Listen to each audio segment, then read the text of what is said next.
Justice D Y Chandrachud को उनके बेबाक और ऐतिहासिक फैसलों के लिए जाना जाता है। उन्होंने भारत के न्याय के स्तर पर कई अहम फैसले लिए हैं। चंद्रचूड़ ने भारत के 50वें मुख्य न्यायाधीश के पद पर रहकर बेंच की चीफ जस्टिस के तौर पर अगुवाई की, तो वहीं कई मामलों में वह बेंच का हिस्सा रहे। इन केसों में आर्टिकल 370, राम मंदिर, समलैंगिक विवाह समेत कई मुद्दों पर सुनवाई उन्होंने की। इन सभी फैसलों को ऐतिहासिक माना जाएगा। जस्टिस डीवाई चंद्रचूड़ का आज लास्ट वर्किंग डे है, यानी कि 9 नवंबर 2024 में वो रिटायर हो गए हैं। लेकिन रिटायरमेंट से पहले जस्टिस चंद्रचूड़ समेत 9 नवंबर 2024 को 7 जजों की संविधान पीठ ने 4 से 3 के बहुमत से अलीगढ़ मुस्लिम यूनिवर्सिटी को अल्पसंख्यक संस्थान का दर्जा खत्म करने की मांग पर फैसला सुनाया। कोर्ट ने कहा कि यूनिवर्सिटी का अल्पसंख्यक दर्जा बरकरार रहेगा। इसे लेकर यूनिवर्सिटी से जुड़े लोगों में खुशी का माहौल है। जस्टिस डीवाई चंद्रचूड़ ने अपने कार्यकाल के दौरान ऐसे 10 फैसले लिए जो समाज में लंबे वक्त से चर्चा का विषय बने हुए थे। इन मुद्दों पर किस तरह सुनवाई की गई, इन सभी चीजों पर विस्तार से चर्चा करेंगे। तो आइए जानते हैं उन ऐतिहासिक फैसलों के बारे में। अयोध्या में बाबरी मस्जिद और राम मंदिर विवाद 500 सालों तक देश ही नहीं बल्कि प्रदेश में भी चर्चा का विषय बना हुआ था। इतने सालों के दरमियान इस पर न जाने कितने ही वाद विवाद देखे गए। अयोध्या में राम मंदिर विवाद पर विराम लगाने और आगे बढ़ाने वाला फैसला साल 2019 में आया था। इस बड़े मुद्दे पर फैसला 5 जजों की बेंच ने सुनाया था, जिसका डीवाई चंद्रचूड़ भी हिस्सा थे। इस दौरान वो चीफ जस्टिस नहीं थे बल्कि एक मत से फैसला सुनाने वाली बेंच का हिस्सा थे। ये फैसला इतना महत्वपूर्ण था कि देश के इतिहास में 500 साल के बाद नया बदलाव लाया।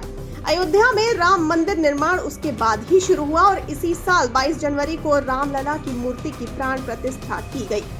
इसी तरह आर्टिकल 370 हटाने को लेकर दायर की गई याचिकाओं पर भी जस्टिस की अगुवाई वाली बेंच ने लंबी सुनवाई की, जिसमें अदालत ने आर्टिकल 370 हटाने को संविधान के तहत ही माना था।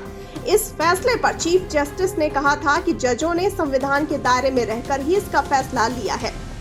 इंडिया में समलैंगिक विवाह समाज में बहुत बड़ा विषय बना हुआ था। समय समय पर समलैंगिक विवाह की मांगे उठती रही। इस अहम फैसले की सुनवाई भी जस्टिस डीवाई चंद्रचूड़ ने की थी और कहा था कि इसका फैसला हम संसद पर छोड़ते हैं।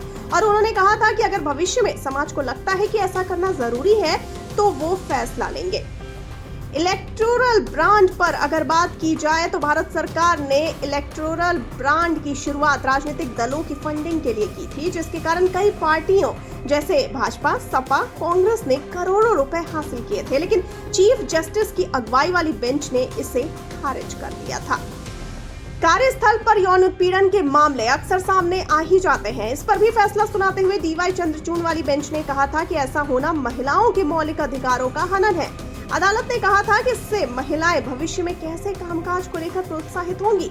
वहीं दिल्ली सरकार के प्रशासन और कई अफसरों के ट्रांसफर पोस्टिंग को लेकर काफी विवाद छिड़ा हुआ था। इस मामले पर भी सुप्रीम कोर्ट ने लंबी सुनवाई की थी। कोर्ट ने कहा था कि ऐसे मामलों में सिर्फ दिल्ली सरकार को ही फैसला लेने का अधिकार है। जो भी अफसर उनके दायरे में आते हो उन सभी के लिए।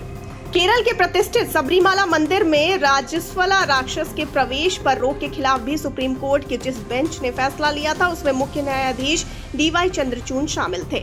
चंद्रचूड़ ने सुनाया फैसला और अपनी राय दी और कहा कि ऐसा करना असंवैधानिक है। इलाहाबाद उच्च न्यायालय ने 1 जुलाई को उत्तर प्रदेश से जुड़े धर्म परिवर्तन के एक मामले में आरोपी को जमानत देने से इनकार करते हुए कोर्ट ने यह टिप्पणी की थी। कोर्ट ने कहा था कि अगर धर्मांतरण को बढ़ावा देने वाली धार्मिक सभाओं को नहीं रोका गया तो देश की बहुसंख्यक आबादी अल्पसंख्यक हो जाएगी। इसके बाद यह मामला सुप्रीम कोर्ट पहुंचा, जिस पर सुनवाई करते हुए आज मुख्य न्यायाधीश डीवाई चंद्रचूड़ और न्यायमूर्ति मनोज मिश्रा के खंडपीठ ने आरोपी को जमानत देने के साथ ही उच्च न्यायालय की कथित टिप्पणी को गैर जरूरी करार दिया था।